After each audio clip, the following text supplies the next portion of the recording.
Olá, muito bom dia, 10 horas 2 minutos, horário de Brasília. Estamos aqui a postos para mais uma edição do a revista radiofônica nas ondas da maior e melhor rede de rádio do Brasil. Vem com a gente. Quinta-feira, 23 de março de 2017, muitos assuntos para a gente tratar na nossa conversa. Para evitar barraco, apesar da operação carne fraca, você, meu amigo ouvinte, está pensando em fazer aquele churrascão ao final de semana? Então anota aí uma dica preciosa.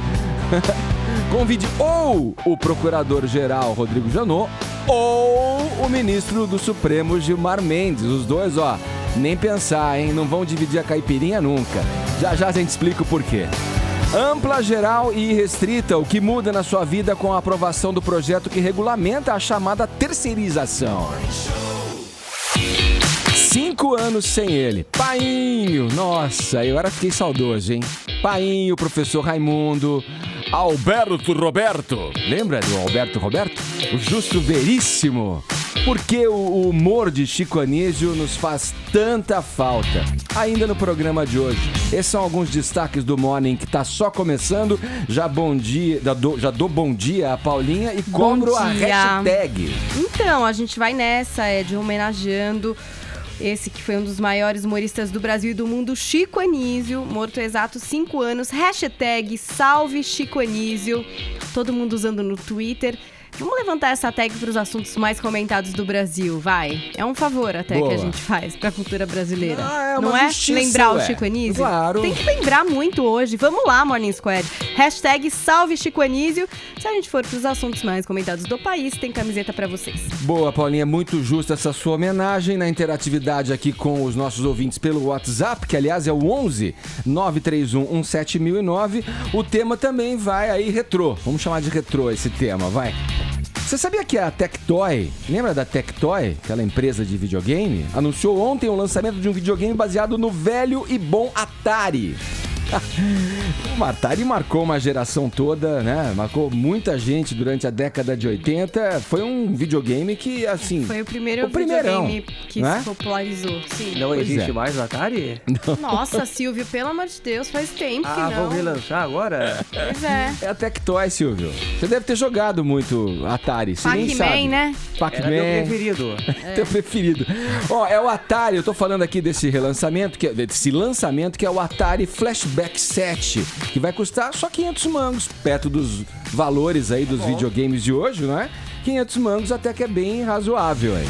Bom, vamos lá. Minha ideia é a seguinte, quero que os ouvintes nos mandem mensagens de vídeo ou de áudio falando aí da relação deles com esse videogame que marcou época, o Atari, eu tô me referindo, pros mais tiozinhos, né? Vai ter uma participação dos tiozinhos aqui, mas a molecada também que gosta de um retrô e procura nessas lojas de reparos de videogames também, tem ali o Atari, no Atari uma referência clássica. Já pensou que legal alguém mandando um vídeo pra gente, por exemplo, jogando o River Raid, por exemplo, o Pac-Man, né? Space Invaders, cara. Aquele Enduro também, que era um clássico. Nossa, né, você lembra todos, né? Eu lembro, eu tenho a ajuda dos universitários.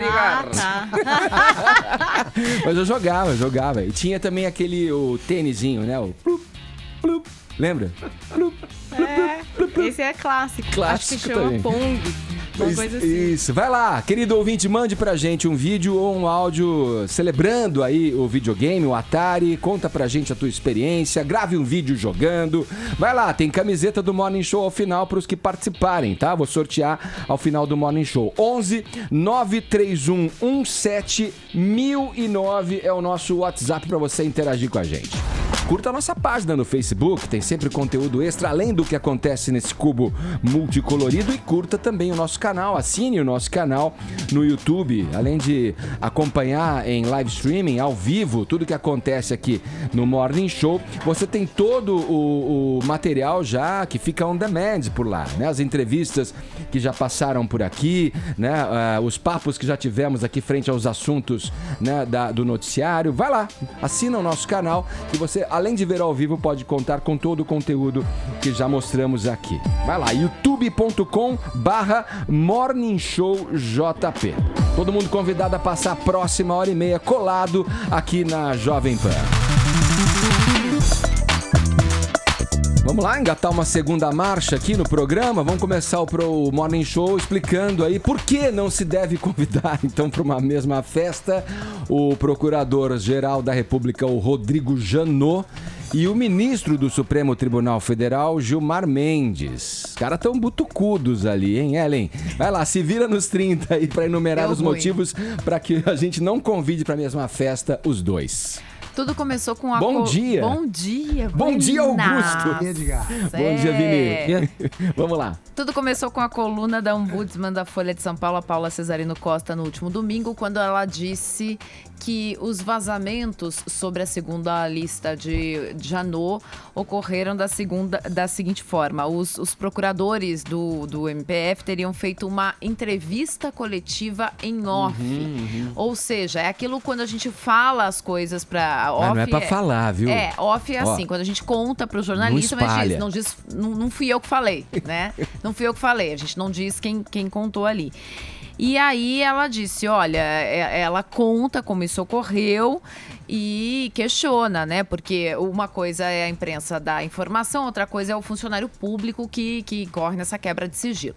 Porque isso tudo está sob sigilo até esse momento. Aí, então, Gilmar Mendes vem a público e começa a questionar a validade desse material. Ele começa a defender, vale lembrar que nestes nomes vazados tem muita gente do PMDB e do PSDB, e aí ele vem a público, ataca o Ministério Público Federal, ataca os procuradores, né, que fazem esse vazamento, e defende que esse material venha a ser descartado, dizendo que, muito embora as provas possam ser válidas, ser lícitas, vazadas de formas ilícitas, como né? o vazamento foi feito de forma ilícita, ele defende que isso possa ser descartado da investigação. Porque me parece que isso é crime, não? Previsto na Constituição, né? Porque o funcionário que faz o vazamento não poderia tê-lo feito. Aí, então, ontem, Rodrigo Janot está fazendo uma manifestação. Ele não cita nome, vale dizer que ele não diz o nome, mas é público o desafeto. Não é a primeira vez que eles são desafetos. É difícil identificar, né? Público e notório.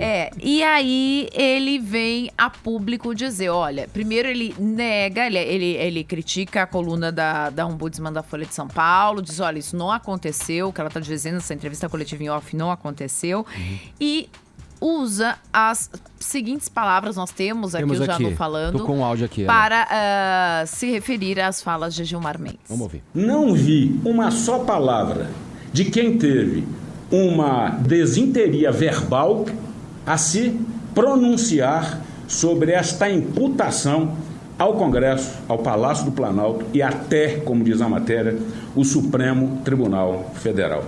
Só posso atribuir tal ideia a mentes ociosas e dadas a devaneios. Ou seja, ele disse como, né, o ministro vem a público, desqualifica o trabalho da Procuradoria e não toma uma só palavra para defender, inclusive, os outros poderes que aí estão implicados, porque também se implica o STF, o Executivo, o Legislativo em supostos vazamentos. E ele ainda usa outras palavras, usa expressões como decrepitude moral, a desinteria verbal, que a gente ouviu aí, né? E disse que os procuradores, diferentemente e não cita novamente o nome, mas dá a entender, né? Não são dados a conchavos políticos, banquetes com políticos, não gostam de aparecer à imprensa como gostaria. Então a gente entende que é Gilmar Mendes como ele gostaria. Olha não é aqui. a primeira vez que os dois entram em desafeto, vale lembrar, eles já tiveram outros episódios quando o governo tentou estabelecer o teto dos gastos, né? A Procuradoria foi contrária, aí Gilmar Mendes atacou a Procuradoria dizendo, olha, os procuradores, então a gente vai tentar ficar aqui sustentando o privilégio de procuradores, né? Eles já entraram em conflito várias vezes, mas agora azedou de vez. Deixa eu só chamar a atenção para um ponto aqui do Janot, Ellen. Olha só, abre aspas, fala dele. Procuramos nos distanciar dos banquetes palacianos. Fugimos dos círculos de comensais que cortejam desavergonhadamente o poder político e repudiamos a relação promíscua com a imprensa. Ainda assim, meus amigos, em projeção mental, alguns tentam nivelar a todos a sua decrepitude moral e para isso acusam-nos de condutas que lhes são próprias. Augusto, claro que eu vou te chamar a classificar pra gente esse episódio. Você que já é um cara experiente, que já rodou tanto aí, já viu tanta coisa. Como é que você classificaria esse episódio, esse entrevero entre os dois aí? Esse episódio ensina que a gente não deve achar que já viu de tudo na política, né, brasileira, primeiro. Sobre a entrevista, só uma observação rápida sobre a entrevista Coletiva em off. Tem duas frases do general Golbery, do Couto Silva, que era um homem inteligente, né? Ajudou a ditadura e tal, mas era um homem muito inteligente, ajudou a abertura daí. Elas definem tudo. A primeira frase é assim: segredo só guarda quem não sabe, ele dizia. A segunda é perfeita, ele fala: todo grande amigo tem um grande amigo. Então você chega, tô te contando, Ellen, tô te contando que você é minha grande amiga. Aí você vai para uma amiga tua e diz: olha, eu vou te contar só porque você dá e a pouco. Sim. Brasília Todos inteira os grandes amigos sabem. Sabe do que se passa, primeiro. O segundo é o seguinte: é muito bem-vinda a réplica do Rodrigo Janot. Eu tenho comentado que o Gilmar Mendes já tinha se nomeado juiz dos juízes. Agora ele estava querendo virar o Arnaldo César Coelho da Praça dos Três Poderes. Porque era assim: esse juiz, você está certo, você está errado.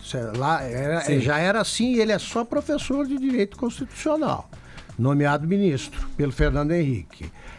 Agora, estava assim, você tinha que perguntar, como faz o Galvão, né? Qualquer bola de... Pode isso? Pode isso, excelência. Pode isso, excelência. Porque ele está decidindo agora qual seria o comportamento, qual deveria ser, do Ministério Público. Já é demais. Se levou essa traulitada, acho que ele vai pensar um pouco na vida e trabalhar mais. Porque ele consegue dar aulas na própria faculdade, almoçar com o presidente da República, se reunir para tratar de reforma política com deputados e senadores, tratar das coisas do Tribunal Superior Eleitoral para que não seja caçada a chapa Dilma Temer, mais algumas coisas. Agora, precisa cuidar dos processos que estão sob sua guarda e que não andam. Então tomara que ele se dedique mais ao trabalho agora para não se expor a essa réplica oportuníssima, repito, do Rodrigo Janot. Ok. Aliás, ele começou a ficar muito nervoso quando a Operação Lava Jato chegou a Brasília, né? Antes ele não estava tão preocupado em marcar conversas, por exemplo, com as prisões que ele julga alongadas em Curitiba. Então, também o juiz Sérgio Moro tem que perguntar: pode isso, excelência? Tá certo, Augusto. Vamos lá, a Câmara dos Deputados aprovou ontem um projeto que regulamenta a chamada terceirização, prática de trabalho que poderá ser usada em qualquer ramo de da atividade profissional das empresas privadas e de parte do setor público também. Zé Maria Trindade, nosso correspondente em Brasília, chega agora no Morning Show para explicar pra gente. Olha, o trabalhador, claro que percebe logo o que pesa no seu bolso, o que lhe atinge ali em relação aos seus direitos adquiridos, mas vamos lá, falar para quem ainda talvez não tenha entendido essa história, Trindade. O projeto que agora segue para a sanção do presidente Michel Temer altera principalmente a questão da chamada atividade fim. Quais os detalhes você destacaria pra gente? Bom dia, Trindade. É isso, muito bom dia, Edgar, bom dia a todos. Eu só queria dizer sobre o Gilmar, nós já comentamos aqui, né, no Morning mesmo, a história de que Gilmar está falando o que os políticos querem ouvir, e isso indica que ele está se viabilizando para uma possível candidatura à presidência da República, que seria indireta, né, muito mais fácil, eleita na Câmara dos Deputados. E cada vez que ele fala isso, ele ganha mais adeptos na Câmara dos Deputados. Criticar o Ministério Público também é música para os ouvidos parlamentares, né? Agora, sobre o projeto aprovado ontem, Edgar, eu notei que houve um consenso raro no Congresso Nacional. Era uma dívida dos deputados e senadores, houve até uma notificação do Tribunal Superior do Trabalho para que o Congresso regulamentasse esta terceirização. Ela, na prática, já existe, né? Já são mais de 13, falam em 14, de 12 a 14 milhões de brasileiros terceirizados. Então, esse projeto foi aprovado e o estranho é que são dois. Um aprovado na Câmara, enviado para o Senado, voltou para a Câmara, esse aprovado vai para a sanção. E outro foi aprovado na Câmara, está no Senado. Se aprovado, também vai para o presidente Michel Temer, que vai decidir ali o que veta e o que não veta. O que ficou determinado nesse projeto, na minha impressão, é uma grande mudança nas relações capital-trabalho. O que vai acontecer, ninguém sabe ainda, porque isso depende naturalmente da justiça, da regulamentação do próprio governo, que vai sancionar o projeto e regulamentar, ou seja, dar detalhes de como será esta terceirização. O que eu posso adiantar é que é uma terceirização radical, muito ampla, inclui o serviço público e todos os setores. Acaba com aquele debate interminável do que é ou não é atividade fim. Agora, atividade fim, atividade meio. Isso significa que no hospital pode-se terceirizar desde a limpeza até o médico, que é atividade fim, numa escola, até o professor.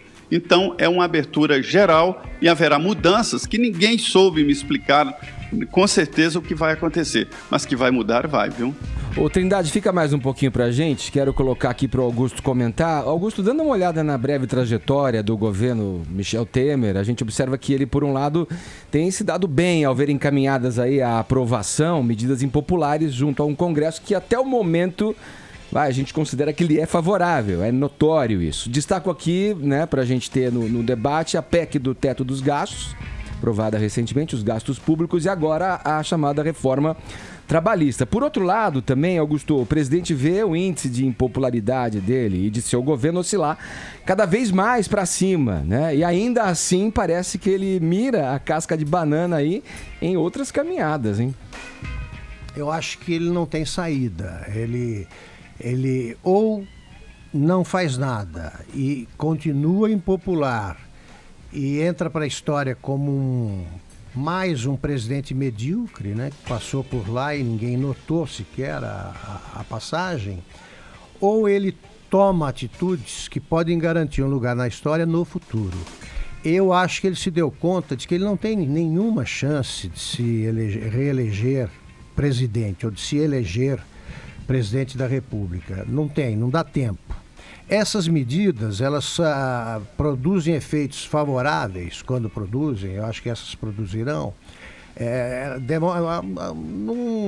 a médio prazo, digamos. Então não dá tempo de ele ficar popular. E eu acho que ele optou por tentar um lugar na história, né? E ele está se valendo da habilidade que ele tem, inegável, de conversar ali com um político, acerta com outro, faz um arranjo, uma costura, isso ele sabe fazer, mas ele não tem carisma, né? Não é um orador, não é um líder de massas, ele não tem carisma nenhum para conseguir essa empatia com o povo que poderia lhe garantir um índice maior de popularidade. Acho que ele vai arrostando essa impopularidade, confiando em que a história lhe fará justiça se as medidas produzirem os efeitos que ele espera que produzam.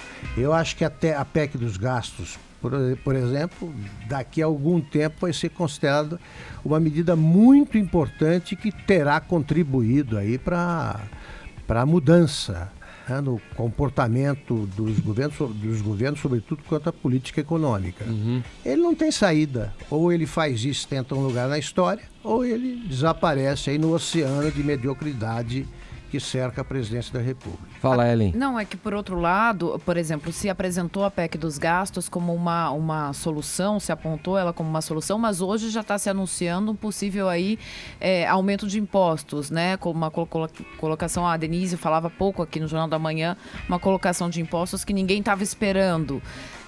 A gente está falando de uma reforma da Previdência que é bastante impopular, que é bastante polêmica, e aí ontem à noite se faz toda uma reformulação aí dessa terceirização da função fim, que também é bastante polêmica e que, mais uma vez, vai pegar parte do funcionalismo público, outra parte não, outra parte sai aí, que é uma parte já bastante privilegiada. Então, me parece que fica complexo também isso, né? Mas porque isso, Ellen, pela reação populista e corporativista dos sindicatos, dos políticos, difícil, né? Dos governadores, porque não é culpa dele. Ele está cedendo a pressões, né? E se ele cede a pressões é porque elas se tornam, num determinado momento, insuportáveis. Agora, a PEC dos gastos públicos, ela não resolve o problema. Ela é fundamental. Porque traduzindo, não se pode gastar mais do que se arrecada. É o que a gente faz em casa, é o que qualquer cara Essa é uma faz. conta que aparentemente é simples e qualquer dona de casa, gente que cuida das contas domésticas, sabe disso. A reforma da Previdência, quando eu discuto com um cara, não pode mudar isso, pode mudar. Tá bom, você manteria a Previdência como está? Vai quebrar, porque é uma bobagem essa história de falar, não... É discutível o negócio do rombo. Claro que o rombo existe, é gigantesco e vai crescer. Então alguma coisa tem que ser feita. Isso se faz, o relator da reforma da Previdência, o Arthur Maia, ele diz o seguinte: nenhum presidente reforma a Previdência porque quer, mas porque é absolutamente necessário. Não é possível manter como está a situação. Tem que mudar. Ô, Trindade, algo a acrescentar pra gente nessa conversa? Assim, olha, é verdade tudo isso, né? A dificuldade de se fazer as reformas assim. Eu ouvi, na terça-feira será a última audiência pública, né? Eu ouvi aqui um raciocínio muito interessante, né, sobre esse debate. A Previdência é superavitária ou tem rombo, né, ou é deficitária? E aí o depoente falou, olha, para início de conversa, se eu estivesse num congresso sobre física, e alguém discutisse a lei da gravidade, eu sairia do Congresso. Então, não dá para iniciar um debate sobre a Previdência falando em Previdência superavitária. Isso não é verdade em nenhuma conta. Porque existem algumas contas, se o governo pagar os salários dos funcionários da Previdência, se cobrar todas as dívidas, se acabar com os descontos da Previdência, né, que são ONGs e tal, igrejas que não pagam para a Previdência, também a contribuição rural, exigir a contribuição rural, aí ela se equilibraria, mas quer dizer, são muitas variáveis e impossíveis de serem feitas todas de uma só vez. O que eu queria acrescentar é que essa decisão do presidente Michel Temer em retirar os estados dessa reforma da Previdência facilitou a aprovação no Congresso Nacional, mas complicou e em muito. Eu conversei durante muito tempo com o deputado Reinaldo Stefantes, que foi ministro da Previdência, e ele me dizendo que a reforma da Previdência fica melhor se houver um equilíbrio, se houver uma cobrança média de todos. Quando se retira grupos da reforma da Previdência, vai pesando para os grupos que ficam na reforma da Previdência. Agora, tirar os governos desta reforma nacional seria dificultar muito, porque a gente faz umas contas aqui e acha que só São Paulo é que teria condições de fazer uma reforma. Os outros governadores e prefeitos jamais teriam condições de fazer uma reforma desse tipo. Imagine um governador enfrentar de uma só vez policiais civis, policiais militares, bombeiros, juízes e promotores. É difícil demais, né? E aí vai acontecer o que aconteceu, que a gente viu com o Rio Grande do Sul e Rio de Janeiro. Daí vão recorrer à União, né? Aí batem na porta da União. Trindade, obrigado pelas suas informações. Bom trabalho para você. Um abraço, hein? Muito bom dia a todos. Olha, realmente é uma questão política difícil se desatar esse nó, Augusto, mas eu pedi até pro Trindade elucidar aqui Olha, tem questões que vão ao encontro do que você... vão de frente ao que você colocou aqui. Porque essa reforma também, como é que fica o lado do trabalhador, que tem lá os seus benefícios garantidos, desde a instituição da CLT, que agora com essa reforma vai ter que arcar com esses benefícios que a lei lhe assegura até o momento. Essa questão da obrigação, da não obrigação, né, das empresas que encomendam o trabalho terceirizado terceirizado fiscalizem, verifiquem, acompanhem regularmente se as empresas que contratam estão lá cumprindo com as obrigações trabalhistas, com as obrigações da Previdência. Acho que são questões cruciais, que são muito sérias mesmo e vão mexer muito com a vida do trabalhador, que na necessidade de trabalhar também vai se sujeitar a muitas coisas que hoje talvez as leis lhe assegurem uma vida, digamos, ainda mais tranquila. Você tem toda a razão. Em toda reforma desse tipo há perdas, né? Há perdas e algumas delas são muito graves. Agora, não se esqueça de que a gente está falando dos trabalhadores empregados num país que tem 12 milhões de desempregados em consequência de uma crise, né, legada pelo governo da Dilma Rousseff. Tá? Não importa qual é o governo, ele já herdou essa situação. Eu me lembro de um episódio que eu acho exemplar agora, que foi o caso do Lee Iacocca, que era um grande executivo da indústria automobilística americana. Se não me engano, foi ele que inventou o Mustang e que salvou a Ford. Com isso, Henry Ford, enciumado, começou a perturbar a vida dele. Ele foi para a Chrysler, que estava quebrada. E teve, aí que interessa o exemplo, uma reunião com os empregados. E ele falou: olha, eu vou ganhar $1 por ano, que eu confio no futuro. Agora, eu sou rico, eu posso viver assim.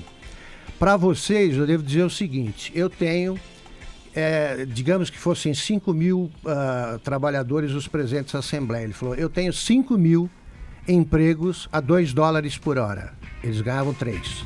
E não tenho nenhum a $3 por hora. E os empresários toparam a redução do salário, porque era a única maneira de você enfrentar a crise da empresa. O Brasil é uma imensa Chrysler e vai ter que fazer algum tipo de acordo, porque não há condições de você continuar desse jeito num país com 12 milhões de desempregados.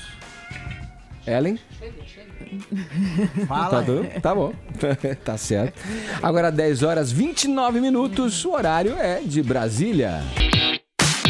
Seguindo com o Morning Show dessa quinta-feira. Olha, a cantora Anitta bancou a atriz e se deu bem, hein? Segundo dizem aí. Eu não vi, hein? Segundo dizem, você vai ver, você vai ver agora. O que você me falou, então eu quero confirmar. Olha, ela fez um vídeo com a colombiana Lele Pons, é isso? Lele Pons. Lele Pons fez caras e bocas, fala inglês no vídeo. Olha, isso. Pelo que, né, tá se vendo aí, ninguém segura essa mulher então, Paulinha. Ninguém segura a Anitta, entendeu? Porque eu acredito em você. Você me fala, será que foi esse acredito. combinado? Será que foi a Anitta que quis participar desse vídeo? Ou foi Lelê que chamou a Anitta para participar? Essa é a minha grande dúvida, ainda não revelada, Edgar. As minhas fontes ainda não revelaram, ainda não tive gravações confidenciais que revelem qual foi o combinado. Porque essa menina, Lele Pons, sabe quantos seguidores ela tem só no Instagram? 15 milhões e meio. Uau! Ela é um fenômeno. Ela era a mulher mais seguida no Vine, que era aquela ferramenta de vídeo do Twitter, que agora foi extinta. No Vine, ela chegou a bater 8 bilhões de loops nos vídeos dela. Quer dizer que os vídeos foram assistidos mais de 8 bilhões de vezes. É um fenômeno mesmo. Ela faz vídeos bem humorados. A gente pode conferir aí 1 minuto de atuação Lele Pons e Anitta. Agora, valendo, meninas. Vai lá, solta a Bia. I know, but oh my God, I like that guy. That's your third one now. Just don't tell David and Max. Wait. I won't tell them. Bom, a Anitta gostava de 2 e gostou de um terceiro. Pediu pra amiga um help, pra amiga distrair os 2 que ela gostava pra poder ficar com o terceiro, entendeu? A amiga é a Lelê. E ela tá tentando ao máximo distrair os caras, né? Pra que a Anitta possa curtir o terceiro. We know everything you've been doing. I can't explain. You know what? You can do it. It's her fault. What? E aí no final os caras descobrem a embromation da Anitta. E aí a Anitta faz o quê? É culpa amiga, é culpa dela, gente. E aí a menina fica brava. Esse é o vídeo então da Anitta falando inglês, dando uma de atriz e ganhando exposição acima de tudo, não é, Edgar? Porque 15 milhões de pessoinhas assistindo a Anitta aí também em outros países, o que vai de encontro com essa carreira internacional que a gente sabe que ela quer. Anitta, vai lá, menina. Daqui a pouco tem Oscar pra você. Será? Mas ela tá trilhando direitinho, né? Ela tá na receitinha ela faz todos certa, os movimentos certos. Né? É verdade. Vamos lá, seguindo aqui no Morning Show, girando o assunto, há exatos 5 anos morria Chico Anísio, um dos maiores humoristas de todos os tempos. E olha, na boa, não tô forçando a mão, não. Como bem falou Paulinha no começo do programa, o Chico deu vida a mais de 200 personagens e era um roteirista de mão cheia e sabia, como poucos, capturar e traduzir o que os alemães chamam de Zeitgeist, né? O espírito do tempo. Para qualquer lado, para qualquer personagem que ele construísse, tinha lá uma referência na vida cotidiana, na política, né, Vini? Tinha, faz muita falta a televisão, né, o Chico Anísio. Hoje a gente consegue assistir um pouquinho ali no Viva, né, que aliás vai fazer um especial hoje em homenagem a esses 5 anos que o Chico Anísio nos deixou, Edgar.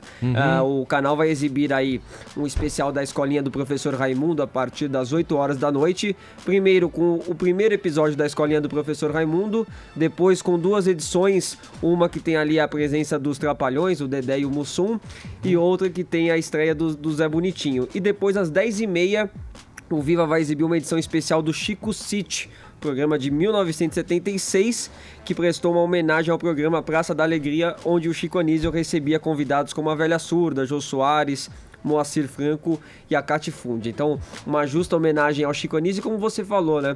O Chico estava um pouco à frente do seu tempo, né? Os personagens que ele fazia, as críticas em cima desses personagens, tinha críticas um olhar políticas, incrível, né? críticas da sociedade, de personagens mais leves, como o Bozó, que era aquele cara que usava o crachá da Globo, né, pra passear lá dentro do Projac. Tinha o Coalhada, que era o jogador de futebol que se achava um craque, entre outros. E os personagens um pouco mais pesados, né, os personagens que tinham uma crítica a mais. Por exemplo, o Nazareno, que era um personagem que maltratava a mulher... Nazareno é você? Maltratava a mulher e assediava a empregada. Imagine um quadro como esse nos tempos de hoje, né? Com certeza ele ia ser um pouco criticado. Tinha também os homossexuais, que era o Dr. Rossetti, o Haroldo Hétero, o Justo Veríssimo, que fazia uma crítica fiel do que são os políticos de hoje, né? O político corrupto que fala mal do pobre pelas costas, mas quando o pobre tá perto, gosta de agradar, gosta de falar coisas boas, né?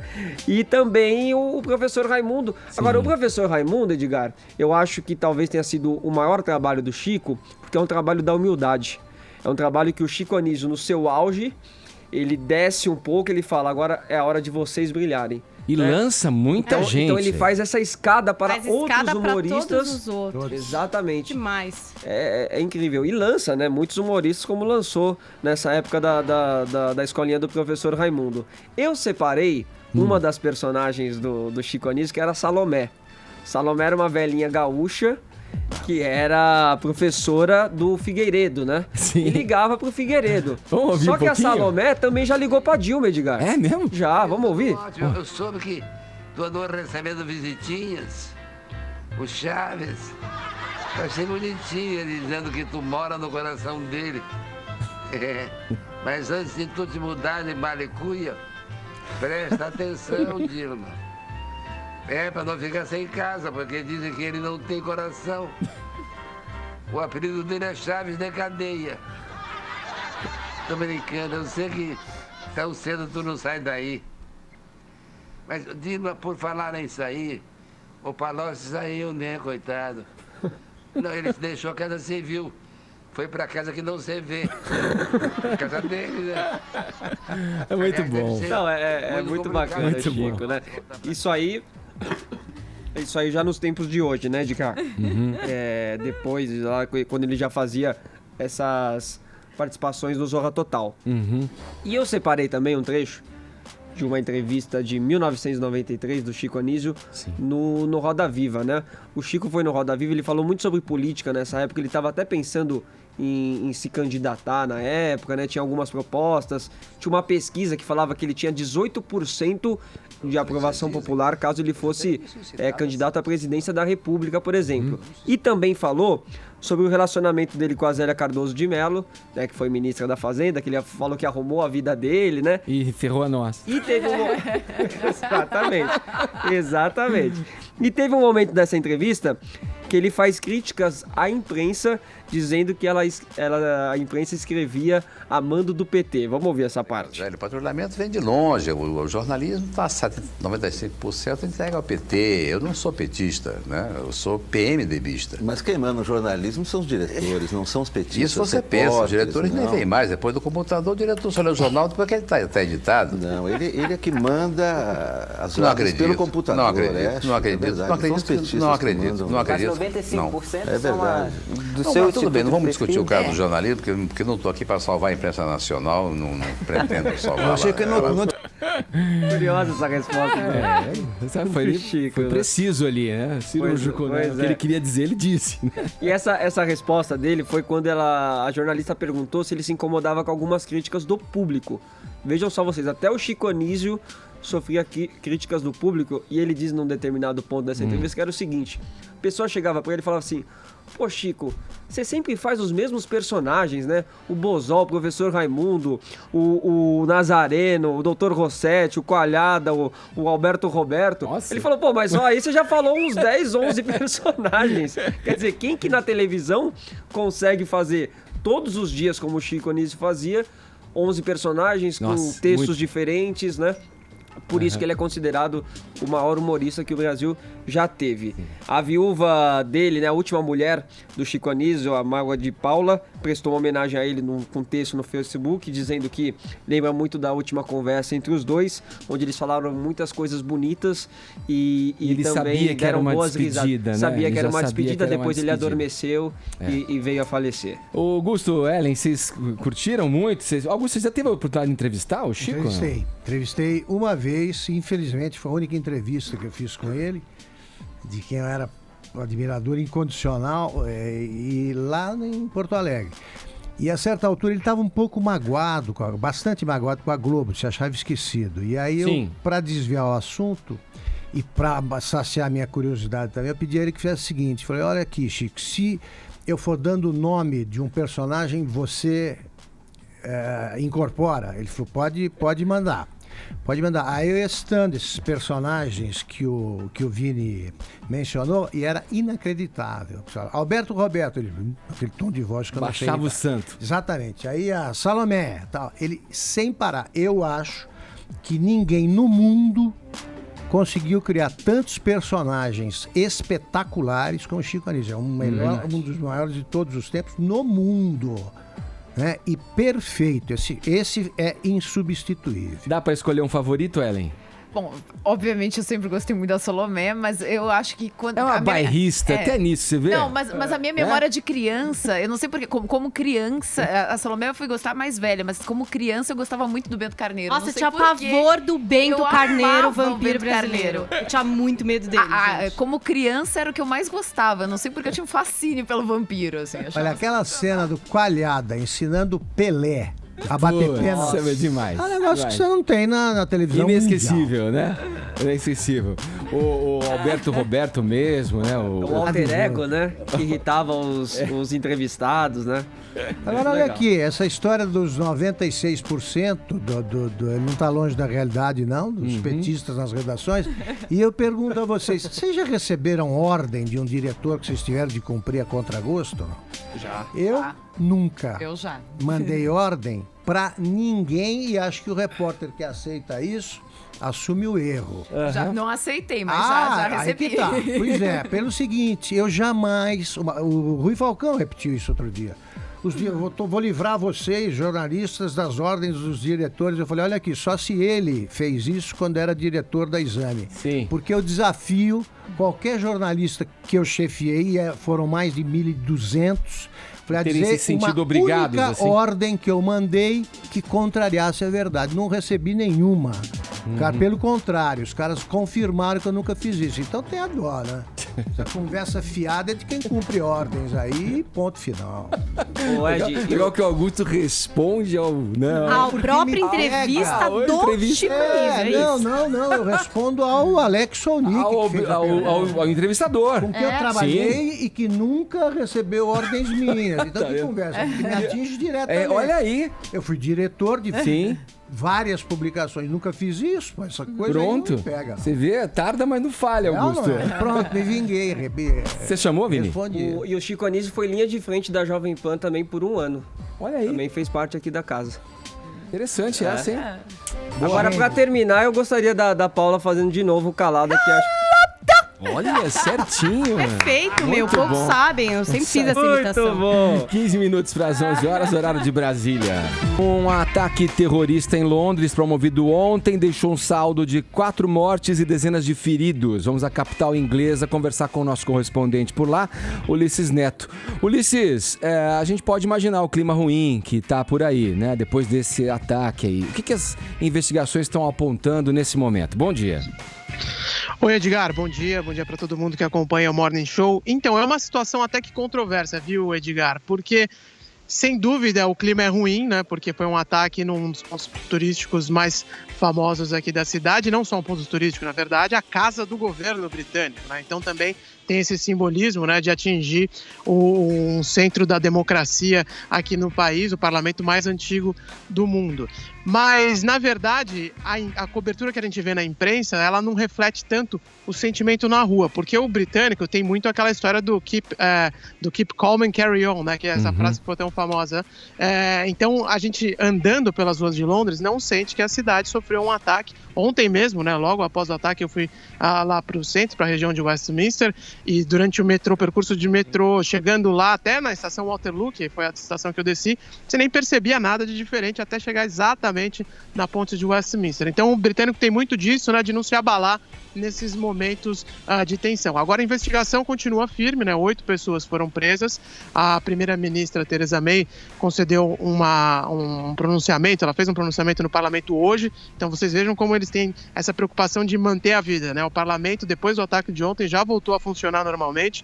A ponte de Westminster, que foi onde o ataque ocorreu, começou, ela já está reaberta, a estação de metrô Westminster também já está reaberta, então a vida vai seguindo mais ou menos normalmente por aqui.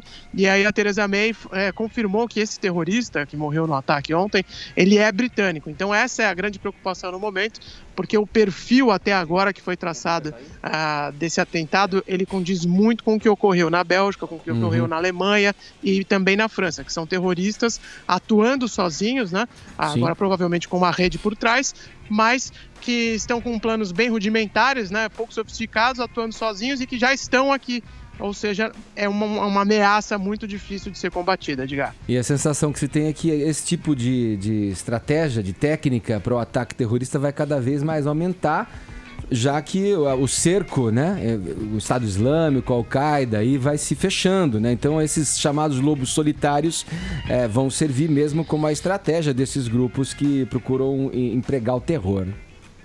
Então, até isso que você falou, Edgar, eu estava ouvindo uma discussão muito interessante aqui na televisão, na BBC 2, e as agências de inteligência pedem até que não se utilize esse termo lobo solitário, né, que de alguma forma poderia glorificar a ação, né, poderia dar mais audiência. E esse debate que está acontecendo agora aqui na Inglaterra, porque como eu te falei, a vida vai seguindo normal nas ruas, mas a imprensa continua com uma cobertura muito forte. A BBC é 24 horas sem parar falando só desse assunto. Então, o que se discute aqui é como também a mídia não acaba repercutindo demais um assunto em que o grande objetivo dos ataques terroristas, dos atentados, é justamente esse, né? Conseguir mídia para esses grupos, conseguir com que eles sejam, com que eles pautem, né, a vida na sociedade europeia. Então, é um dilema, porque a gente, como não vai ignorar um atentado, né, no parlamento britânico que deixou 4 pessoas mortas, turistas andando na calçada que são atropelados. Não tem muito como ignorar, mas a dose de como fazer essa cobertura é o que tem sido discutido aqui nas últimas horas. E um exemplo prático é que durante toda a década de 80, nos anos 70 e 80, a Inglaterra sofreu ataques terroristas do grupo IRA, e aí o que é debatido aqui é que naquela época esses ataques eram tratados como crimes comuns. Não existia esse show midiático. Agora os tempos hoje são outros, né? Com as redes sociais, com a facilidade de propagar informação, então fica mais difícil conter essa espetacularização da notícia. Ulisses, um brasileiro testemunhou esse ataque aí em Londres, perto do parlamento, e a CNN foi fazer uma entrevista com ele e perguntou: e aí, tá com medo? Ele falou: não, tô surpreso, mas não tô com medo não, eu sou do Rio de Janeiro. Então, isso daí é uma loucura, né? Porque a gente até dá risada, porque mostra um pouco da irreverência do brasileiro e tudo mais, mas também faz esse contraste com isso que eu tô falando, porque aqui na Inglaterra, embora todo mundo queira mostrar a calma e tranquilidade, existe aquela história de valorizar muito a vida. Então, por exemplo, quando tem um acidente de trânsito e morre uma pessoa no acidente, não importa qual é a avenida é totalmente bloqueada, não tem esse negócio de empurra o corpo do lado para liberar a faixa logo porque está atrapalhando o trânsito. Então, essas 4 mortes é algo que causa uma comoção no sentido de investigação, de correr atrás e entender o que está acontecendo. E no Brasil, infelizmente, por causa da situação da violência urbana muito forte, né, é o que esse brasileiro disse, né, pro Rio de Janeiro, ter um dia com esses 4 mortes acaba não sendo também nada de novidade, né?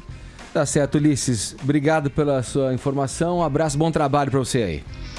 Valeu, Edgar. Um bom dia para todo mundo. Um abraço. O que é triste, né? Uma triste constatação, né? Agora, esquece, né? Que isso não vai ser espetacularizado, porque o próprio cidadão, na própria foto da pessoa ferida ali, morta, tentando ser reanimada por pessoas e por parlamentares, inclusive, tem pessoas ali, transeuntes ali com câmeras. Então o nego vai realmente filmar isso aí, publicar.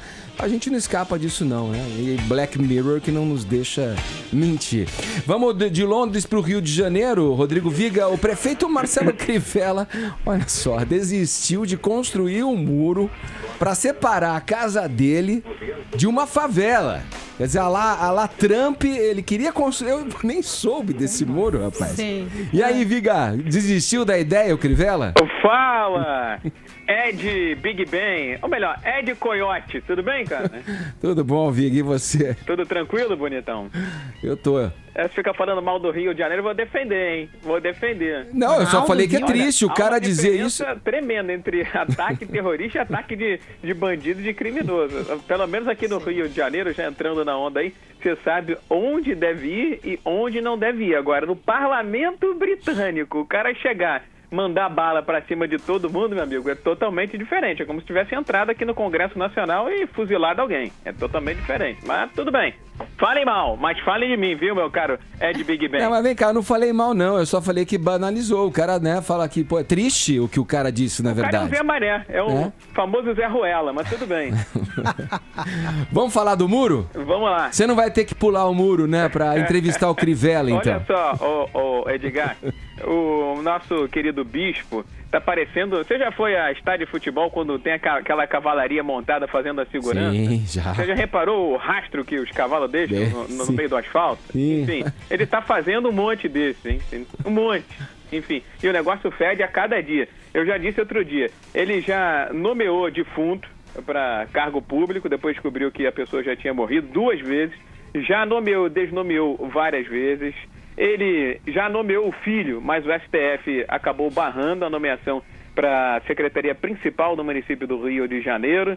Está querendo aumentar impostos, está cortando investimentos em saúde e educação, ou seja, o bispo, meu amigo, meu Deus do céu, só comete heresias aqui na Prefeitura do Rio de Janeiro nesses primeiros 3 meses. E outra medida que ele queria adotar, meu caro Edgar, era a seguinte: construir um muro. Ele saiu do seu apartamento, da sua casa, que era confortável, mas queria algo muito mais bucólico, muito mais confortável, que é o Palácio da Cidade. É a residência oficial do prefeito do Rio de Janeiro, que fica em Botafogo, um bairro da Zona Sul, área mais nobre do Rio de Janeiro. Só que atrás do Palácio da Cidade tem um morro bastante conhecido, que é o Morro Dona Marta, que no passado foi um símbolo da política de pacificação de favelas do Rio de Janeiro com a primeira UPP. Ali no Dona Marta, você vai lembrar muito bem, o Michael Jackson até gravou um clipe lá na década de 90. Pois bem, de lá pra cá, as coisas começaram a piorar no Rio de Janeiro, como disse lá o sábio oráculo carioca de Londres, e a violência recrudesceu, reapareceu, e quando seu Crivella e sua família se mudaram para o Palácio da Cidade, a dona Crivella, a senhora Crivella, a esposa dele, estava incomodada com essa proximidade, seja ela física e visual, da favela, e pediu para o bispo Crivella: por favor, vamos construir um muro aqui para nos separar dessas pessoas, fica perigoso, enfim, os traficantes podem usar a área de mata, vir aqui para o Palácio da Cidade, não me sinto à vontade, não me sinto confortável. Aí ele mandou orçar o muro do Crivella. O muro do Crivella ia custar R$2 milhões. E ele achou que era muito caro, conversou com a patroa, pelo menos por enquanto conseguiu convencê-la. Agora, resta saber se a família Crivella vai continuar morando no Palácio da Cidade com essa vista da comunidade, ou se vai voltar para casa um pouco mais modesta, mas porém sem esta presença incômoda, pelo menos geográfica, da comunidade e também dos traficantes, meu caro Edgar. Tá certo, Viga, obrigado pelas informações. Só para ficar completa, o clipe gravado por Michael Jackson aí no Morro Dona Mata foi um clipe de uma música chamada They Don't Care About Us. E a direção... Really care about us. Isso aí, direção do Spike Lee.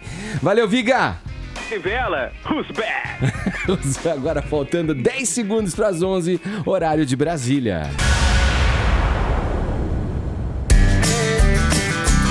Jovem Pan Morning Show.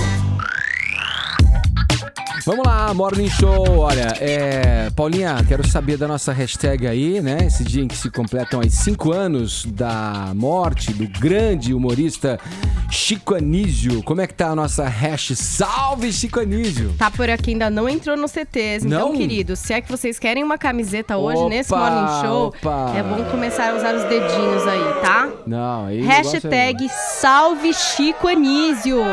Vamos levar esse assunto para os assuntos mais comentados do Brasil. Vamos celebrar Chico Anísio, mas tem muita gente mandando foto. O salário né? Tá rolando. Calada também tem aqui. Tá rolando tudo isso aqui no Twitter. Boa, vamos lá com o nosso WhatsApp agora. Solicitei aos ouvintes que mandassem pra cá lembranças do famoso Atari, que marcou uma geração, né? E as pessoas estão comentando frente a esse lançamento aí do Atari Flashback 7. Vamos lá, o que será que os ouvintes nos disseram? Vamos conferir agora e ao final, não esquece que tem o sorteio da camiseta do Morning entre os participantes, hein? Bom dia, galera do Morning Show, tudo bem? Eu sou o Ricardo de São Paulo. Olha, eu joguei muito Atari, hein? Jogava o Atari do meu tio. Tenho 33 anos e ele tinha um Atari. Aí foi quando eu comecei a me apaixonar por videogames e jogo até hoje. Sou casado, mas não largo esse vício. Tenho um monte de videogame aí, acompanho os lançamentos. E o Atari marcou a época. Um abraço. Só do Morning Show, na minha época era tão difícil que nem tinha Atari, era o Dactar, que era uma imitação do Atari. Me divertia muito com o jogo do Enduro e tal, mas não conseguia zerar, que o jogo era muito difícil. Minha coordenação motor não acompanhava. Ô pessoal, saudade daqueles jogos, muito legal, o Pac-Man também muito legal. Um forte abraço, Valentim Crescense de Rio do Sul, Santa Catarina. Valeu, Valentim. Bom dia, pessoal do Morning Show, que é o Wellington de São Paulo. Cara, Atari, sensacional. Eu era feliz com apenas um controle preto e um botão vermelho.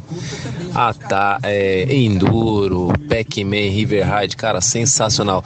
Hoje em dia, eu tenho baixado no meu celular o River Ride e o Pac-Man. Meus filhos adoram, cara. Atari, sensacional. É simplesmente sem palavras. Adoro. Ótimo dia a todos vocês. Fiquei muito feliz de saber que vai relançar. E com certeza eu vou adquirir um. Bom dia a todos vocês. Bom dia, Morning Show. Aqui quem fala é o Alan de Piracicaba, interiorzão aqui. E eu queria falar que o Atari revolucionou a minha vida. Quando eu fui jogar videogame a primeira vez foi em 92, entendeu? Era um Atari, pra mim era a coisa mais maravilhosa do mundo, lançamento, entendeu? Foi onde tudo começou. Depois daí eu já comecei a frequentar a casa de jogo, de videogame e tudo mais. E comecei a trabalhar. Aí joguei Super Nintendo, Mega Drive, o Sega Saturno. E daí foi até agora que eu tô com o Play 4. Tá aí. 4, tá vendo? Galera fica evolução, né? Vai trocando de videogame. Deixa eu dizer uma coisa aqui, ó. Num vídeo em seu canal no YouTube, a atriz Giovanna Eubank respondeu perguntas dos fãs e relembrou um período dramático na sua vida, quando se separou do marido Bruno Galhaço por conta de uma traição dele. Hoje os dois estão juntos, felizes da vida, adotaram aquela menininha linda, enfim, estão seguindo a sua vida aí na felicidade da família. A gente torce para que essa família, né, continue feliz, tocando adiante sua vida. A Giovanna disse que a traição fez dela uma mulher mais forte, e aí eu vou aproveitar essa notícia, para perguntar lá no Opinapan, o aplicativo da Jovem Pan. Você baixa gratuito e não paga nada, preenche um cadastro e vai participar interagindo da nossa enquete. Você perdoaria uma traição? Sim ou não? Antes da gente, para motivar os nossos ouvintes, vamos ouvir um trechinho desse vídeo em que a Giovanna fala sobre essas coisas. mais forte depois da separação. E acho que a separação e a volta, esse período que a gente ficou distantes, foi muito importante para o que a gente se tornou hoje. Eu como mulher, o Bruno como homem e nós como casal. Vocês aqui da bancada, repassem, perdoariam uma traição? Eu não vou dar essa carta de alforria hoje não nesse programa, aquelas Agora. loucas. Não, mas sei lá, acho que tudo depende, meu. Como é que você vai dizer? Tem que acontecer a situação, acho que tem 1000 situações. Mas se você ama, se você acha que você quer ficar junto de alguém, você tem que perdoar. O que vai fazer? Paulinha tem razão, depende das circunstâncias, né? Cada caso é um caso. Vamos analisar traição por traição, né, Augusto? Porque você depende, né, da situação. Depende de mil que você coisas, vivendo, gente. Exato. Às vezes você tá vivendo vários problemas na relação, acontece um negócio desse. Ou tá tudo bem. Ou já é uma droga mesmo, já. Então, aí vai embora, vai com Deus. Ellen. Sei lá. Vini. Nunca diga nunca. Ah, rapaz. Tá certo. Então vai lá no Opinapan, interaja com a gente. Você aí, perdoaria uma traição? Simples. Sim ou não, tá bom? Vai lá que a gente dá o resultado amanhã aqui no mesmo Morning Show, tá certo? Vamos lá, o filho do Rolling Stone, Mick Jagger, com a apresentadora Luciana Gimenez, o Lucas Jagger, que nunca, né, dá entrevista, ao final das contas, deu uma entrevista e falou que a fama do pai não o ajuda na paquera. Vini, ele acha, mas o cabelinho, ele parecido corta, com o pai, né? igual, ele corta igual o cabelo, né? É, parecido, principalmente o cabelo, né? O filho aí do Mick E o Jagger. tom da tintura que o Jagger tá usando é igual a do filho, né? Pra ficar, né? Ele usa como referência o filho pra fazer o tom. Sabe que o Lucas, né, apesar de ser filho aí do Mick Jagger e da Luciana Gimenez, né, dois artistas, ele é um adolescente de 17 anos que ele é meio tímido, meio retraído, não gosta muito de ficar se expondo, de dar muita entrevista, mas ontem ele estava num evento lá de grife de roupas em São Paulo sem a presença da mãe. E aí os jornalistas, né, tiveram essa curiosidade de saber um pouco sobre a vida dele, o que ele pensa pro futuro, se ele quer seguir o caminho do pai ou seguir o caminho da mãe. Ele falou, não quero seguir o caminho de nenhum dos dois. Olha aí. Do pai ele falou o seguinte, vou seguir o meu, né? Exato. Ele falou, ainda não tenho muita ideia do que eu vou fazer de faculdade, essas coisas, tô estudando, quero fugir da matemática, pode ser jornalista, né, Augusto? Pode. E aí ele falou o seguinte, olha, do meu pai, eu até gosto de tocar bateria, toco bateria desde os 6 anos de idade, mas não tenho essa pretensão, não, de ter uma banda, né, de ser roqueiro, essas coisas. Ele falou até que não gosta tanto, não é que ele não gosta, que o Rolling Stones não é a banda preferida dele, viu, Ed? Tá zoando. Porque não é da época dele. Isso é casa de Ferreira, espeto de pau. É normal, ele é jovem. Ele é jovem. Tá se queixando muito, né? Um amigo meu tem razão. Ele fala assim, a felicidade não traz felicidade. Falou, até escuto e tal, mas Filho não do é Mick o que... Jagger, com futuro garantido, da Luciana Gimenez, bonito e tal, e tá triste. Mas imagina a pressão em cima desse menino, Augusto. Eu gostaria de sofrer Eu também gostaria de ter essa pressão. Tem que ser isso, tem que ser aquilo, tem que ser isso, tem que ser aquilo. Nossa. Receber ordens do Mick Jagger, tá bom, pai, tudo bem. Agora, deixa eu gastar $1 milhão, aí eu posso comprar um negócio. Claro, querido, compra. Ele falou que os artistas preferidos deles são o Eminem, o Drake e o Arctic Monkeys. E Arctic Monkeys já tá vai. tudo Arctic certo, Monkeys tá tudo certo. E com relação ao trabalho da mãe, ele falou, até gosto de gravar alguns vídeos com alguns amigos meus, né, na internet, no YouTube, mas com a presença dele. Sozinho eu não acho que não dou muito jeito com a câmera, não tem esse carisma. Então ele tá estudando aí o que vai fazer da vida ainda. Falou realmente que não tem esse jeito pra paquera também, que ser filho do Mick Jagger não ajuda ele na hora da paquera, mas acho que é por causa desse jeito dele meio tímido. Ele é na boa, esse menino. É na boa, ele falou é jovem ainda, muito pode acontecer para esse moço.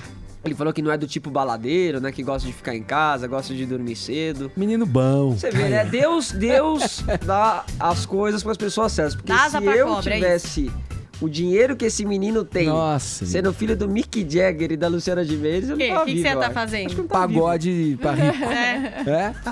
Vamos em frente? Vamos. Agora é hora do spoiler. Não. Da pena.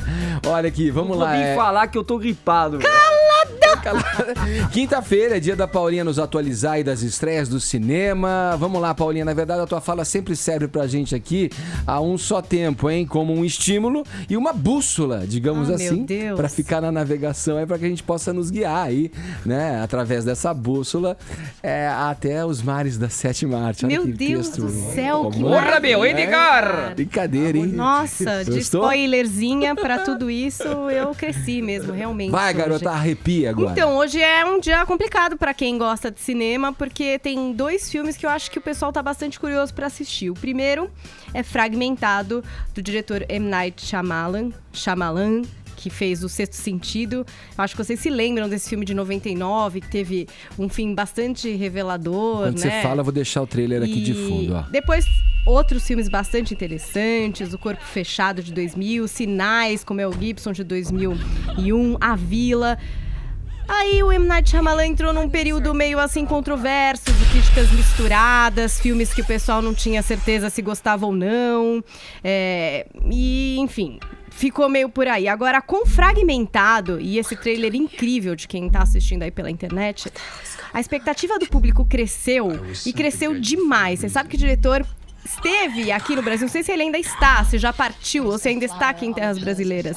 Participou da premiere do filme e realmente está todo mundo com muita expectativa para ver como é que é a história. Olha essa história que louca, Edgar. O James McAvoy, ele interpreta o Kevin Wendell Crumb. Esse cara, ele é analisado por uma psiquiatra e ele simplesmente tem 23 personalidades diferentes. Então, ele sequestra 3 meninas. E essas meninas, pelo que a gente vê no trailer, vão ter contato com essas personalidades e vão ter que descobrir por que é que elas foram sequestradas. O que é que elas estão fazendo ali. E é isso. Ai, só pela música eu tô arrepiada. Confesso que foi o meu escolhido dessa semana. Eu já comprei ingresso pra assistir Fragmentado. A outra escolha aí nos cinemas, Trainspotting 2. Os fãs esperaram demais a volta de Trainspotting, não é? O filme de Danny Boyle, que é estrelado pelo Ian McGregor, não só por ele, porque são 4 os protagonistas de Trainspotting. E agora de volta a história que se perpetuou até pela trilha sonora, né, Edgar, que marcou muito a época. Todo mundo esperando demais. Filme marcante, né? Também, um filme que tratava de drogas, cenas super pesadas. Um filme realmente uma paulada do Danny Boyle, que depois foi vencer o Oscar com Quem Quer Ser Milionário.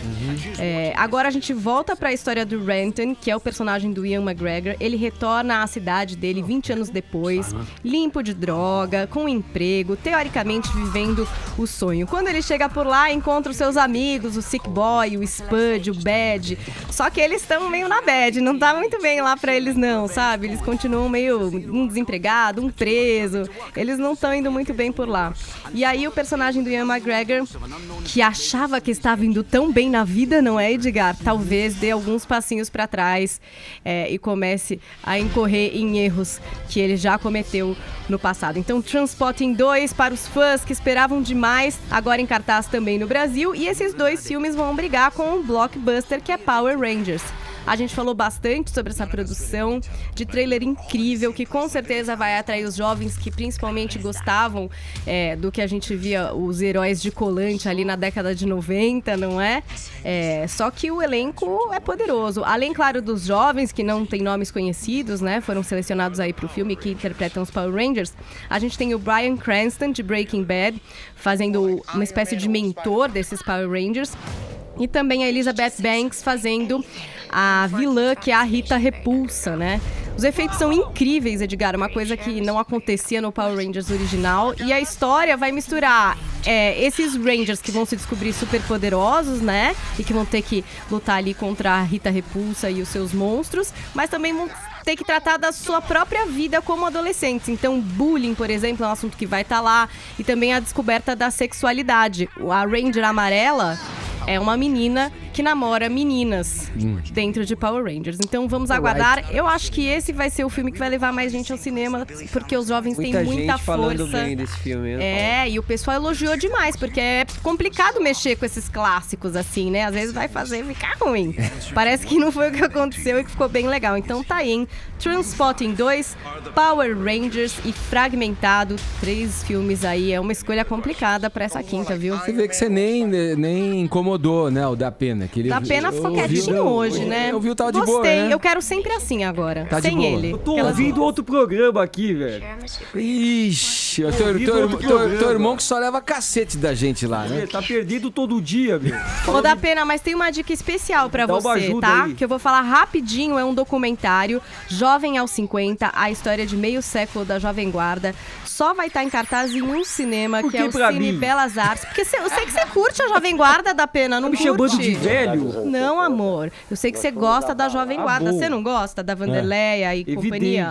Evidente. Esse documentário é um projeto interessante, não teve recursos financeiros, é o Sérgio Baldassarini que fez toda essa conversa. São mais de 50 pessoas que fizeram parte da Jovem Guarda, entre artistas, empresários, apresentadores. Um documentário todo narrado pelo Milton Gonçalves. Então você que quer conhecer mais sobre esse período, não perca. Exibição no Cine Belas Artes, Erasmão, hoje aqui em São Paulo. né? Muita Renato, seus gente Blue mesmo. Cats. Olha, o trailer é incrível. Eu acho que vocês deveriam conhecer. Tem até o nosso diretor Nilton Travesso aí dando seu depoimento. Olha aí, Ele nosso que mestre. dirigiu muitas dessas estrelas Ao aí no vivo Teatro da ali, né? Record. Tem imagens também, as que sobraram, né, depois dos incêndios da Record. Realmente ficou um documentário muito legal. Jovem aos 50, a história de meio século da Jovem Guarda.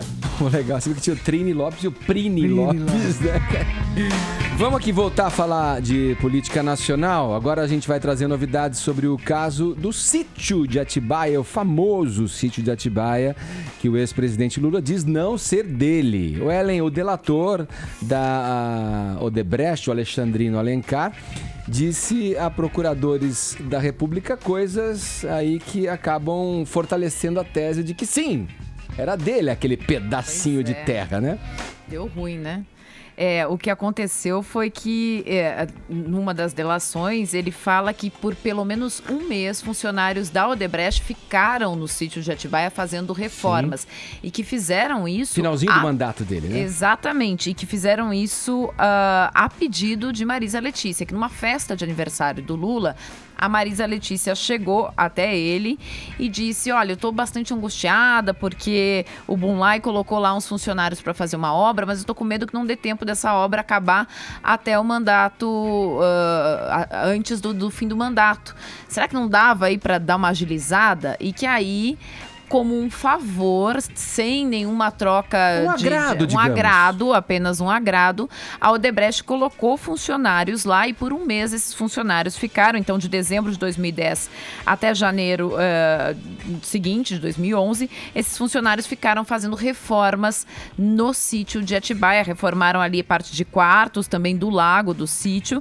Depois, quando eles saíram, entrou a OAS para fazer uma reforma na cozinha do sítio. Cozinha planejada. Exatamente. E aí ele disse que tudo isso, toda essa obra custou mais ou menos uns R$500 mil, tudo pago pela Odebrecht. E ele vai dizendo que inicialmente, né, o sítio estava formalmente no nome aí dos sócios do Fábio Luiz Lula da Silva, filho do Lula. O sítio fica nesse nome, ele tá no nome formal dessas pessoas. Mas que sim, que a Marisa o abordou na festa para falar sobre isso. Ele diz, eu nunca tratei com o Lula diretamente sobre isso, nunca falei com ele. Foi um agrado que a gente fez para eles. Em troca, a Odebrecht nunca ganhou nenhuma obra em troca disso, mas era um agrado. Quer dizer, você não faz um agrado de 500 mil a troco de nada para Não tinha nenhuma contrapartida. Não tinha nenhuma contrapartida, né? É um presentinho só que você faz lá, um regalo. E então esses detalhes foram dados aí numa delação, na delação que ele faz, mas que compromete muito, que entrega muito mesmo, né, esses detalhes de pedidos e de tratativas, quando ele diz que ficaram efetivamente lá fazendo essas reformas. Ok, Augusto, vou aqui brincar com termos antigos para te fazer uma pergunta bem providencial na atualidade aí. O tal Alexandrino aí sabe exatamente onde fica o calcanhar de Aquiles do ex-presidente Lula? Sabe. Eu repito sempre que o povo, né, o cidadão comum, digamos assim, ele pode não entender direito o que é lavagem de dinheiro, obstrução da justiça e tal. Mas quando ele vê que uma empresa faz obras num sítio que o Lula ocupava todo fim de semana e diz que não é dele, aí não cola. O Lula, essa informação do Alexandrino se cruza né, confirma o que já foi publicado pela imprensa em entrevistas com o engenheiro que chefiou as obras, etc. Está piorando a situação do Lula e, como eu digo sempre, daqui a pouco ele vai ter de interromper a temporada de comícios para começar a falar em tribunais. Em tribunais. Aguardemos, pois, hein? Vamos lá, o presidente Michel Temer rebateu ontem as declarações de Dilma Rousseff, a deposta do cargo, que o chamou de fraco, aspas aí, fraco e medroso, fecha aspas, em entrevista ao jornal Valor Econômico dias atrás. Falando ao jornalista Roberto Dávila, num papo que foi ao ar na noite de ontem pela Globo News, o Temer afirmou que os que se dizem fortes destruíram o país. Augusto, ainda com você, o que é preciso ser dito aí quando o presidente e a ex-presidente medem forças nesse caso aí? Bom, se o Temer é fraco e medroso, a Dilma não deveria ter convidado uma figura assim para ser seu companheiro de chapa 2 vezes. Se os fortes destruíram o país e ele estava lá, o Temer deveria ter feito essa denúncia a tempo de evitar que o desastre se consumasse ou se agravasse. Sim. Somando tudo, a frase que eu diria a eles é a seguinte, né? Calem-se o mais silenciosamente possível. Ô Augusto, eu tava lendo o teu blog lá, no dia que veio à tona as informações sobre essa entrevista que Dilma concedeu ao Valor Econômico, então ela dizia lá, nossa, o Temer é medroso, é covarde, é não sei o quê. Aí eu li uma sacada muito boa tua dizendo, nossa, que critérios que ela utilizou para escolher o vice, ela, né? Ela tá revelando os critérios que utilizou para a escolha do vice. No mínimo curioso, né? Olha, assim vamos finalizando o Morning dessa quinta-feira. Temos premiados no WhatsApp. Vini, e aí, quem leva dessa vez, hein? Vamos ver aqui. Quem vai dar o presidente? É porque hoje o pigarro é natural. Ah, entendi. Eu não preciso é bom pra te ajudar, né? Nem forçar, porque já sai sim, naturalmente. Sim. O vencedor é o Wellington de São Paulo, Edgar. Wellington de São Paulo, isso. Ok. É isso aí. Ouçam esta canção. Ouça esse rock da pesada.